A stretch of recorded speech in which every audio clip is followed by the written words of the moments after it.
बिस्मिल्लाहिर्रहमानिर्रहीम। अस्सलाम वालेकुम। उम्मीद करता हूँ स्टूडेंट्स कि आप सब खैरियत से होंगे। अगर आपने मैट्रिक के बाद पाकिस्तान आर्मी में सिपाही अप्लाई करना है तो आपने इस वीडियो को आखिर तक लाजमी देखना है, क्योंकि इसमें मैं आपके साथ एक भर्ती का तरीक़ाकार तफसील के साथ शेयर करने वाला हूँ। और दूसरा ये कि हम टेस्ट के हवाले से तफसील से बात करेंगे कि कौन कौन से टेस्ट होते हैं और उसमें किस तरीके से सवाल पूछे जाते हैं, और अगर आपने अप्लाई करना है तो आपने उसकी तैयारी किस तरीके से करनी है ताकि आप टेस्ट को अच्छे नंबरों के साथ पास कर पाएँ और आपकी सिलेक्शन भी जो ना हो जाए और या उसके ज़्यादा चांसेस हो जाए। ठीक है, तो ये जो वीडियो है ये तमाम पोस्टों के लिए बहुत हेल्पफुल वीडियो है। इसमें अगर आपने क्लर्क के लिए अप्लाई किया है तो भी आपके लिए बहुत ज़रूरी है। अगर आपने टेक्निकल में अप्लाई करना है या नर्सिंग असिस्टेंट में अप्लाई करना है तो भी आपके लिए ये वीडियो बहुत हेल्पफुल है। सबसे पहली बात यह है कि आपने किसी भी पोस्ट के लिए अप्लाई किया हो, चाहे क्लर्क के लिए हो या चाहे नर्सिंग असिस्टेंट के लिए हो, सबसे पहला आपका सिपाही का टेस्ट होता है। ठीक है, जो लोग कहते हैं ना कि सर नहीं हमने सिपाही अप्लाई नहीं करना है, हमने क्लर्क अप्लाई करना है, तो उनको भी ये बात बता दूं कि क्लर्क भी सिपाही ही होता है। ठीक है, क्लर्क कोई अलग वैकेंसी आर्मी के अंदर नहीं है। ठीक है, आर्मी के अंदर सिपाही और क्लर्क दोनों एक ही लेवल के होते हैं, सिर्फ काम का फ़र्क होता है कि क्लर्क कंप्यूटर पर काम करता है और सिपाही जो होता है वो ड्यूटी देता है। ठीक है, जहाँ पर उसकी ड्यूटी लग जाती है वो वहाँ पर ड्यूटी देता है। और सिपाही जो होता है उसका अपना जो क्लर्क होता है उसका अपना एक काम होता है, वो डॉक्यूमेंटेशन करता है, ऑफिस में काम करता है, उसको कंप्यूटर दिया जाता है, वहाँ पर जो है ना वो काम संभाल रहा होता है। ये फ़र्क है। अब इसमें क्या होता है कि आपकी एक चीज़ ज़्यादा हो जाती है कि जो क्लर्क में अप्लाई करते हैं या जो नर्सिंग असिस्टेंट में अप्लाई करते हैं या फिर जो मैट्रिक बेस पर टेक्निकल में अप्लाई करते हैं, इनका एक टेस्ट लाजमी ज़्यादा लिया जाता है। जो जीडी में अप्लाई करते हैं उनका सिर्फ एक ही टेस्ट लिया जाता है और उसी पर उसकी सिलेक्शन होती है। अगर उसमें वो ज़्यादा नंबर लेते हैं तो फिर उसको सेलेक्ट कर देते हैं, उसका लेटर आ जाता है और वो फिर ट्रेनिंग चले जाते हैं। ठीक है, लेकिन जिन्होंने टेक्निकल में अप्लाई करना होता है या जिन्होंने नर्सिंग असिस्टेंट या क्लर्क के लिए अप्लाई करना होता है, उनका दोबारा एक और टेस्ट होता है। और जो दोबारा टेस्ट होता है उसको कहते हैं ट्रेड टेस्ट और वो इंग्लिश में लिया जाता है। ठीक है, उसकी तफसीलात भी इंशाल्लाह मैं किसी और वीडियो में आपके साथ शेयर करूंगा। लेकिन अगर आपने फिर भी वीडियो देखनी है तो मेरे चैनल पर ये वीडियो मौजूद है, यहाँ पर ये आप देख सकते हैं। इसका लिंक भी मैं आपको डिस्क्रिप्शन में दे दूँगा। ठीक है, ये मुकम्मल ट्रेड टेस्ट के हवाले से ये वीडियो है। इसके अलावा अगर आपने एक्सपीरियंस के हवाले से कोई वीडियो देखनी है तो पिछले साल सितंबर में जो टेस्ट हुए थे उसका एक्सपीरियंस मैंने इस वीडियो में शेयर किया था। इन सारी वीडियोज़ का जो लिंक है ये मैं डिस्क्रिप्शन में दे दूंगा, आप वहां से चेकआउट कर सकते हैं। लेकिन अभी साल 2025 है तो 2025 में किस तरीके से अप्लाई हो रहे हैं, कौन कौन से टेस्ट हो रहे हैं, क्या एक्सपीरियंस है, ये भी मैं आपके साथ शेयर करूंगा। तो देखिए, अगर आपने अप्लाई करना है तो आपके पास दो तरीके हैं। एक तरीका है आप ऑनलाइन अप्लाई करें। ऑनलाइन अप्लाई कैसे करें? पाकिस्तान आर्मी की जो ऑफिशियल वेबसाइट है यहाँ पर आपने विज़िट करना है, यहाँ पर आप ऑनलाइन अप्लाई कर सकते हैं और आपको इसके लिए किसी को पे करने की ज़रूरत नहीं है, किसी कंप्यूटर वाले के पास जाने की भी ज़रूरत नहीं है। ये आप अपने मोबाइल में गूगल क्रोम खोलें, joinpakarmy.gov.p की सर्च करें और इस पर नीचे जो सोल्जर वाला ऑप्शन होता है वहाँ पर रजिस्ट्रेशन फॉर्म आपको नज़र आएगा, वहाँ पर क्लिक करें और जो चीज़ें आपसे पूछी जाती हैं बस आपने वो सही तरीके से लिखना है। आपने ऐसा नंबर नहीं लिखना है जो पहले से बंद हो, आपने अपने नाम में स्पेलिंग में मिस्टेक नहीं करनी, गलत मालूमात नहीं देनी, गलत सी यहाँ पर आपने नहीं लिखना है। ठीक है, बिल्कुल बेसिक चीज़ें आपसे मांगी जाती हैं, आपका नाम, आपके वालिद का नाम, आपका शनाख्ती कार्ड नंबर, आपके वालिद का घर का एड्रेस, जो नंबर आप इस्तेमाल करते हैं वो, और अपने मैट्रिक के जो नंबर वगैरह होते हैं वो आपने लिखना है, एड्रेस वगैरह लिखना है और उसके बाद आपने फॉर्म सबमिट करना है। फिर आपका roll number slip automatic generate हो जाएगा और उसके साथ साथ एक चालान भी जनरेट हो जाएगा। चालान आपने 100 रुपये का किसी भी नेशनल बैंक की ब्रांच में आपने जमा करना है और उसकी जो रसीद होगी वो आपने अपने साथ रख लेना है और टेस्ट वाले दिन आपने सेंटर में दिखाना है। ठीक है, लेकिन अगर आपने ऑनलाइन अप्लाई नहीं करना है तो आप एक और तरीके से भी अप्लाई कर सकते हैं और वो है कि सीधा आप भर्ती दफ्तर चले जाएं। सीधा आप जो सिलेक्शन सेंटर होता है आपके जो डिस्ट्रिक्ट का सिलेक्शन सेंटर होता है वहाँ पर आपने ये अप्लाई करना है। ठीक है, तो यहाँ पर अगर आपने अप्लाई करना है तो इसका तरीक़ाकार थोड़ा सा डिफरेंट है। यहाँ पर आपने अपने साथ सीधा अपने डॉक्यूमेंट्स लेकर जाने हैं। अब कौन कौन से डॉक्यूमेंट्स लेकर जाने हैं? एक तो आपने अपना शनाख्ती कार्ड लाजमी लेकर जाना है, असल ओरिजिनल। लेकिन अगर आपकी एज 18 साल से कम है, ठीक है, यानी कि आर्मी में 17.5 साल भी अप्लाई कर सकते हैं। अगर आपकी उम्र अभी 2 महीने हैं बाकी हैं, यानी कि 18 साल होने में 3 महीने बाकी हैं, 4 महीने बाकी हैं, तो उस सूरत में आपने फिर बेफार्म भी ओरिजिनल लेकर जाना है। ठीक है, फिर भी आपका अप्लाई इंशाल्लाह हो जाएगा। अच्छा, इसके साथ आपने वालिद के शनाख्ती कार्ड की फ़ोटोकॉपी, डोमिसाइल ओरिजिनल, 4 अदद पासपोर्ट साइज़ तस्वीरें जो ताज़ा हो, ऐसी ना हो कि 3-4 साल पुरानी हो, ठीक है। मैट्रिक मार्कशीट भी लेकर जानी है ओरिजिनल। इसके साथ कुछ स्कूल ऐसे होते हैं जो प्रोविजनल सर्टिफिकेट भी देते हैं, जैसे कि मैं KPK से पढ़ा हूँ तो KPK स्कूल वाले भी प्रोविजनल सर्टिफिकेट देते हैं, ये आपने लाजमी ओरिजिनल लेकर जानी है। लेकिन अगर आपको स्कूल वाले नहीं देते तो आप ये न लेकर जाएँ, ठीक है, ये कोई ज़रूरी नहीं है। इसके साथ अगर आपने ऐसी पोस्ट के लिए अप्लाई किया हो जिसके लिए इंटर रिक्वायर्ड हो, जैसे कि क्लर्क और नर्सिंग असिस्टेंट, तो इस सूरत में आपने मैट्रिक का जो ओरिजिनल सनद होता है ये भी लाजमी लेकर जाना है, ये आपको वहाँ पर दिखाना पड़ेगा, ठीक है। अच्छा, इसके अलावा अगर आपने मैट्रिक किया है लेकिन आपका जो मैट्रिक का ओरिजिनल सनद है वो भी आया है तो आप अपने साथ ज़रूर लेकर जाएं। लेकिन अगर ना आया हो तो कोई मसला नहीं है, आप वहाँ पर कह दें कि सर अभी तक नहीं आया है, ठीक है। अगर आपने इंटर बेस पर अप्लाई किया है नर्सिंग असिस्टेंट या क्लर्क के लिए तो ज़ाहिर है कि इंटर की मार्कशीट भी आप लाजमी लेकर जाएंगे।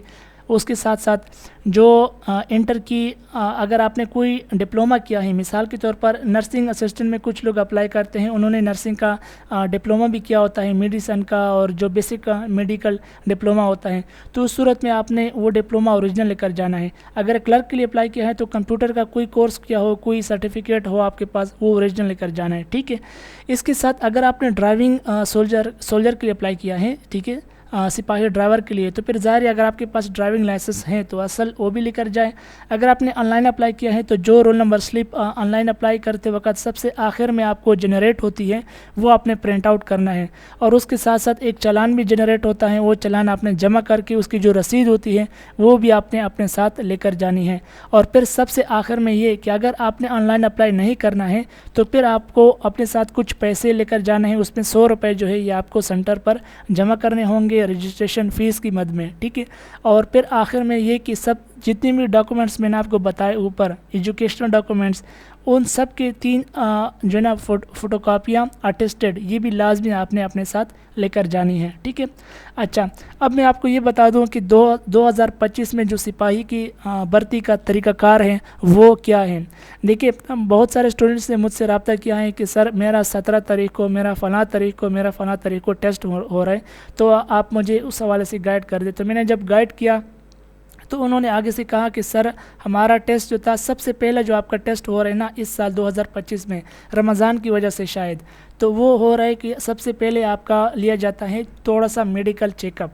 ये लाजमी तौर पर लिया जाता है क्योंकि इसमें आपका बेसिक कद चेक करते हैं, नज़र चेक करते हैं और आपकी बॉडी चेक करते हैं, कहीं पर कोई हड्डी न टूटी हो, कहीं पर आपका अगर आपने कोई ऑपरेशन किया है तो ज़ख़म जो है वो ज़्यादा गहरा ना हो या कोई सीरियस मसला ना हो। अगर कोई आंखों में गिलास यूज़ करते हैं, ऐनकें यूज़ करते हैं, ठीक है, तो उसका भी पूछते हैं।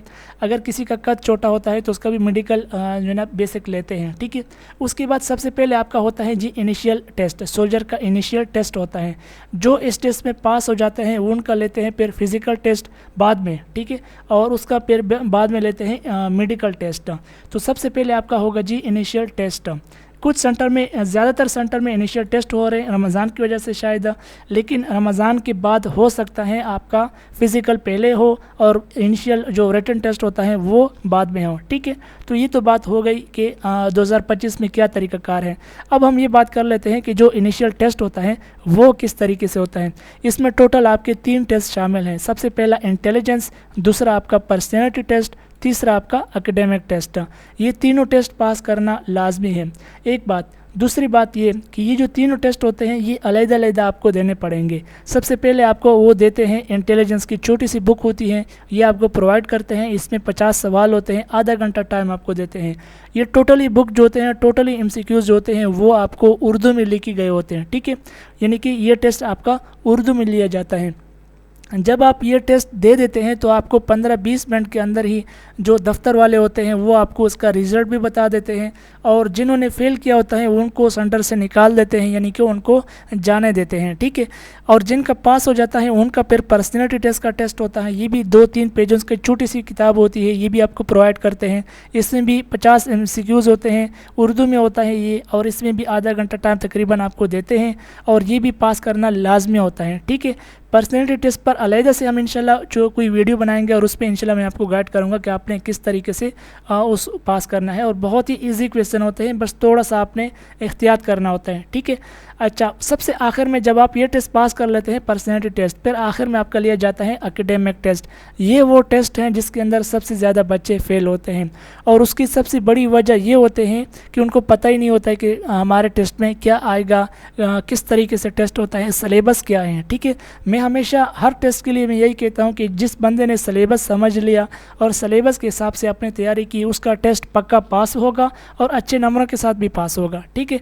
तो इंशाल्लाह आज इस वीडियो में मैं आपके साथ ये जो एकेडमिक टेस्ट है ये तफसील से मैं आपके साथ शेयर कर रहा हूँ, और इस वीडियो को आपने एंड तक लाजमी देखना है, क्योंकि आपके लिए ये एकेडमिक टेस्ट के हवाले से जानना बहुत ज़्यादा ज़रूरी है।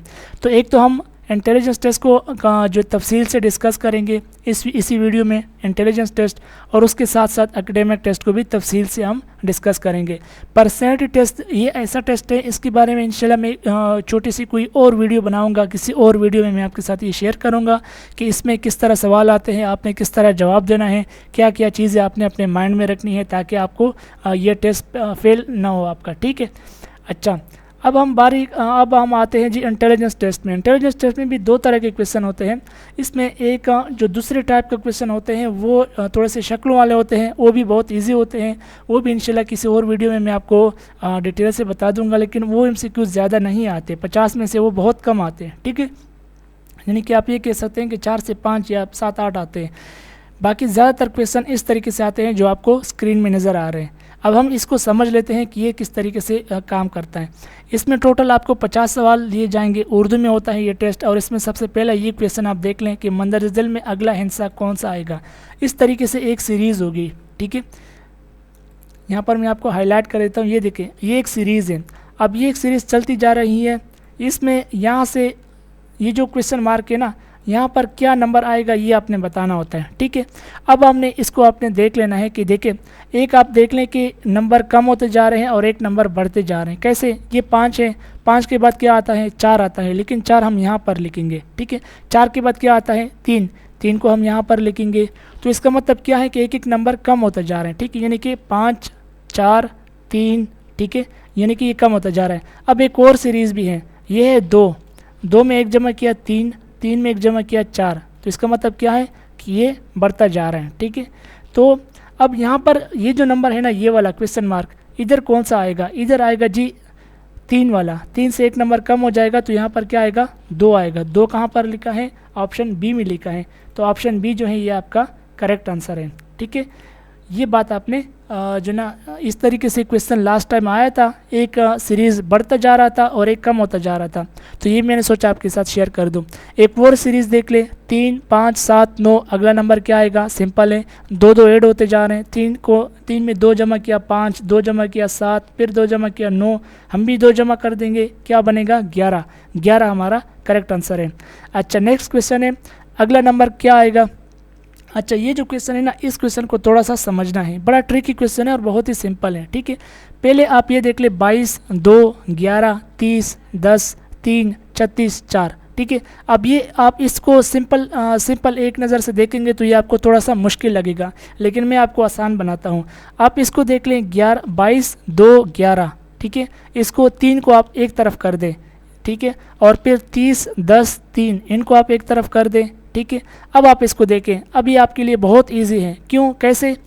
2 को 11 से मल्टीप्लाई किया, यानी कि 11 का दुगना किया तो कितना बनता है? 22 बनता है, ठीक है। मतलब क्या हुआ कि ये जो 11 है ना, ये 11, इस 11 को इस 2 से मल्टीप्लाई किया तो ये 22 बना। सेम इसी तरीके से इस 10 को इस 3 से मल्टीप्लाई किया तो ये 30 बना। इसी तरीके से इस 4 को हम किस नंबर के साथ मल्टीप्लाई करें कि हमारा 36 बने, ठीक है। अब हम नीचे ऑप्शन है, इसमें हम देख लेते हैं। सबसे पहला है 11। अगर हम 11 को 4 से मल्टीप्लाई करते हैं तो ये तो 44 आता है, हमें तो 36 चाहिए, तो 11 हमारा क्या है? ये हमारा आंसर नहीं है। फिर हमारे पास जो ऑप्शन है वो है 7। 7 को अगर आप 4 से मल्टीप्लाई करेंगे तो आपका आता है 28, यानी 28 आता है, यानी कि 36 से कम आता है, ठीक है। तो ये भी आपका नहीं आता, ये भी आपका नहीं बनता, ठीक है। तो ये क्या है? ये भी हमारा आंसर नहीं है। अब हमारे पास नेक्स्ट जो ऑप्शन है वो है सी, 9। 9 को अगर आप 4 से मल्टीप्लाई करेंगे तो कितना आता है, 36 आता है। इसका मतलब क्या है कि ये जो 9 है ये हमारा करेक्ट आंसर है। ठीक है, तो ये जो है ना इस तरीके से ट्रिकी क्वेश्चन था, लेकिन मैंने आपको इजी करके, सबसे इजी करके आपके सामने पेश किया। अच्छा, एक अब जो क्वेश्चन होते हैं इसमें इंग्लिश के अल्फ़ाबेट भी आते हैं। ये इंग्लिश के अल्फ़ाबेट है, इसमें आप गौर करें। सबसे पहला है ए, उसके बाद क्या आता है, बी आता है, उसके बाद क्या आता है, सी आता है। ठीक है, लेकिन अब इसमें मसला क्या है, मसला ये है कि बीच में जेड और वाई भी ऐड कर दिया है। अब ये जेड और वाई क्या है, ये रिवर्स में आया है। ठीक है, यानी कि ए बी सी एक इस तरह जा रहा है। ठीक है, और सेम उसी तरीके से Z Y B C return में यानी कि रिवर्स में वो भी लिखते जा रहे हैं। ठीक है, तो अब हम क्या करेंगे, अगला नंबर क्या आएगा, अगला नंबर आएगा जी वाई के बाद वाला, वो क्या है, एक्स है। ठीक है, यानी कि जेड वाई एक्स, तो एक्स हमारा यहाँ पर करेक्ट आंसर है, ऑप्शन डी। फिर हमारे पास है जी क्वेश्चन नंबर 5। अगला नंबर क्या आएगा, ए बी सी, यहाँ पर सी आना था लेकिन सी क्या है, मिस है। फिर डी ई एफ, एफ क्या है, मिस है। जी एच आई, आई क्या है, आई यहाँ पर मिस होगा। आई के बाद क्या आता है, जे आता है, तो जे हमारा क्या होगा, आंसर होगा। ठीक है, तो यहाँ पर आप देख लें कि दो नंबर के बाद तीसरा जो नंबर था या तीसरा जो अल्फ़ाबेट था इंग्लिश का, वो उसको मिस किया है सिर्फ़ और सिर्फ आपको फंसाने के लिए, ताकि आपका माइंड चेक करें आप वो समझते हैं या नहीं समझते। ठीक है, तो यहाँ पर 2 नंबर ऑलरेडी उन्होंने मिस कर दिए हैं, तीसरा नंबर भी मिस कर दिया है, तो तीसरे के बाद जो चौथा नंबर आएगा सीरीज़ का वो आपका आंसर होगा, और वो है ऑप्शन ए जे। ठीक है, जे जो है ये आपका करेक्ट आंसर है। अच्छा, ये तो थे सीरीज़ के क्वेश्चन। अब कुछ क्वेश्चन ऐसे हैं जो बहुत ही इजी होते हैं, बिल्कुल बच्चों वाले क्वेश्चन होते हैं। वो किस तरह होते हैं कि यहाँ पर कहते हैं जिस तरह नेकी का ताल्लुक बदी से है। ठीक है, एक बंदा नेकी करता है, उसका उलट क्या है, एक बंदा बदी करता है। तो गमी का ताल्लुक किस से है, एक बंदा गम में होता है तो दूसरा बंदा किस में होता है, खुशी में होता है। ठीक है, तो खुशी यहाँ पर क्या है, करेक्ट आंसर है। जिस तरह दिन का ताल्लुक रात से है, दिन में रोशनी होती है, रात में अंधेरा होता है, यानी कि बिल्कुल एक दूसरे का अपोजिट है। तो रोशनी का ताल्लुक किससे होता है, रोशनी का ताल्लुक अंधेरे से होता है। ठीक है, एक तरफ रोशनी हो, दूसरी तरफ क्या हो, अंधेरा हो। तो ये ऑप्शन डी जो है ये करेक्ट आंसर है। फिर इसमें देख लें मंदरजल में कौन सी चीज़ मुख्तलिफ है, बकरी, चिड़िया, गाय, बेंस। अब ये बहुत ही सिंपल क्वेश्चन है, इसमें मैं क्या कहता हूँ कि एक्सप्लेन करने की ज़रूरत ही नहीं है। बकरी ज़मीन पर रहती है, गाय भी ज़मीन पर रहता है, भैंस भी ज़मीन पर ही रहती हैं। ठीक है, अब आप कहेंगे कि सर चिड़िया भी तो ज़मीन पर ही रहती हैं, लेकिन नहीं, चिड़िया में उड़ने की सलाहियत तो है ना। ठीक है, चिड़िया उड़ सकती हैं, बाकी कम से कम उड़ तो नहीं सकते, तो चिड़िया यहाँ पर डिफरेंट है। फिर है जी मंदरजल में कौन सी चीज़ मुख्तलिफ है, चाकू, खंजर, तलवार। ठीक है, और फिर है चाबी। अब देखें ये जो 3 चीज़ें हैं ना, ये 3 चीज़ें दार वाली होती हैं। ठीक है, अगर आप इसके साथ खेलोगे या इसको इस्तेमाल करोगे तो ये आपको नुकसान पहुंचा सकता है। ठीक है, लेकिन अगर आप इसे लग गए तो ये आपको ज़ख्मी भी कर सकती है, लेकिन चाबी से किसी किस्म की कोई नुकसान नहीं होता। ठीक है, तो चाबी का क्या वजह क्या होती है कि इसका दार नहीं होता है, ये मतलब इसका इस्तेमाल ही किसी और मकसद के लिए होता है। तलवार भी नुकसान के लिए इस्तेमाल हो सकता है। ठीक है, खंजर से भी नुकसान होता है, चाकू से भी नुकसान होता है, चाबी से किसी किस्म का कोई नुकसान नहीं होता। अब एक और देख लें, डॉक्टर का ताल्लुक सर्जन से है। डॉक्टर शुरू में एक बंदा मेडिकल फील्ड में जाता है तो शुरू में वो डॉक्टर बनता है, और अपनी डॉक्टरी में जब वो मज़ीद आगे यानी कि सफ़र तय करता है तो सर्जन बन जाता है, जिसे हम स्पेशलिस्ट कहते हैं। ठीक है, फिर सिपाही का ताल्लुक किससे होता है, भाई सिपाही फ़ौज का हिस्सा होता है। इस्लामाबाद का ताल्लुक पाकिस्तान से है। इस्लामाबाद पाकिस्तान का क्या है, कैपिटल सिटी है। ठीक है, तेहरान का ताल्लुक किससे है, तेहरान सिटी है, सिटी का नाम है, और ये ईरान की सिटी का नाम है और ईरान का कैपिटल है ये। तो यहाँ पर करेक्ट आंसर क्या बना, ऑप्शन बी। दरजेल में मुख्तलिफ क्या है, शेर, हाथी, मछली, घोड़ा। देखिए ज़मीन पर रहता है, हाथी भी ज़मीन पर रहता है, घोड़ा भी ज़मीन पर, मछली समंदर में रहती है। ठीक है, तो ये हमारा क्या हो गया, डिफरेंट हो गया। अब हमारे पास है जी नाइमा मेरी बांझी है, उसकी माँ से मेरा क्या रिश्ता है। देखिए नाइमा कोई बंदी का नाम है, किसी बच्ची का नाम है। ठीक है, मान लो कि किसी बच्ची का नाम है और वो आपकी बांझी है, तो उसकी माँ से आपका क्या रिश्ता है, यार उसकी माँ आपकी बहन हुई। ठीक है, रिश्ते में आपकी बहन हुई। अगर इसकी जगह किसी मिसाल कामरान लिख दिया और कहा गया ये आपका भतीजा है, तो उसके भाई से आपका क्या रिश्ता है, तो ज़ाहिर है वो फिर आपका भाई कहलाएगा। ठीक है, अच्छा ये तो था हमारा इंटेलिजेंस का टेस्ट है। यानी कि इंटेलिजेंस टेस्ट में इस तरीके से 50 सवाल आएंगे और इसी में 3 से 4 या कुछ क्वेश्चन जो होते हैं वो नॉन वर्बल के होते हैं, वो भी बहुत ईजी होते हैं। इंशाल्लाह उस पर भी किसी टाइम वीडियो बना लेंगे, लेकिन मुझे लगता है उस पर ज़रूरत नहीं है, क्योंकि वो इतनी ईजी होते हैं कि वो अगर किसी की समझ में नहीं आते तो वाकई में फिर इंटेलिजेंस टेस्ट में फ़ेल होने वाला है। ठीक है, लिहाजा वर्बल की ज़्यादा मेहनत करें और ये भी इजी होते हैं, ये कोई मुश्किल नहीं होते। यहाँ पर मैंने आपके सामने कुछ MCQs ये रख लिए हैं। डिटेल MCQs जो होते हैं वो मेरे पास यहाँ पर नोट्स की शक्ल में मौजूद है। ये देखिए सारे आर्मी के नोट्स हैं। ठीक है, अगर आपने बाय करने हैं तो नीचे व्हाट्सअप नंबर मौजूद है, आपने वहाँ पर रब्ता करना है। इंशाल्लाह ये मैं आपको सेंड कर दूँगा PDF में व्हाट्सअप पर। अब हम बात करेंगे एकेडमिक टेस्ट, सबसे इम्पॉर्टेंट टेस्ट और सबसे ज़्यादा जिसमें बच्चे फेल होते हैं उस टेस्ट की हम बात करते हैं। इसमें सबसे पहले आपको एक इंग्लिश जो है ना टॉपिक दिए देते हैं और उसमें कहते हैं कि 5 लाइनें लिखें इस पर। ठीक है, तो यहाँ पर आपको क्या टॉपिक दिया है, माई विलेज। माई विलेज पर आपने 5 जुमले लिखने हैं इंग्लिश में। ये माई विलेज की जगह कभी कभी माई कंट्री भी देते हैं, कभी कभी माई सेल्फ भी देते हैं, कभी कभी माई फेवरेट पर्सनैलिटी भी देते हैं। ठीक है, तो कुछ भी यहाँ पर छोटा आसान सा टॉपिक्स आपको दे सकते हैं। तो इस पर आपने क्या लिखना होगा, 5 लाइनें आपने लिखनी होगी। ठीक है, अच्छा उसके बाद पर है जी क्वेश्चन नंबर 2, रमज़ान पर 5 जुमले उर्दू में लिखें। रमज़ान क्या है, ये एक टॉपिक है। ठीक है, रमज़ान पर आपने 5 जुमले उर्दू में लिखने होंगे। ये मुक़द्दस महीना है, ठीक है, और ये 8वां महीना है, 9वां महीना है। ठीक है, और इसमें इस रमज़ान में लैलतुल क़द्र आता है। ठीक है, 17 रमज़ान में ग़ज़वे बदर हुआ था, ये भी आप लिख सकते हैं। ठीक है, इसमें हम रोज़े रखते हैं, अफ्तार तरावी, ये आप लिख सकते हैं। ठीक है, तो 5 जुमले आपने लिखने हैं जो मीनिंगफुल हो। अच्छा, रमज़ान की जगह आपको कुछ और भी दे सकते हैं, ऐसा नहीं है कि बिल्कुल रमज़ान ही दे। मेरा वतन दे सकते हैं, इस पर 5 लाइनें लिखो। मेरे वालिद लिखो। मेरी पसंदीदा शख्सियत, इस पर 5 लाइनें लिखो। मेरा गांव, मेरा भाई, ये आपको दे सकते हैं। ठीक है, ऐसी ये जो बातें हैं ना, ये इंशाल्लाह आपके साथ कोई भी शेयर नहीं करता। वो आपको बताते हैं कि ये टेस्ट में ये आता, ये आता, ये आता, बस वीडियो ख़त्म।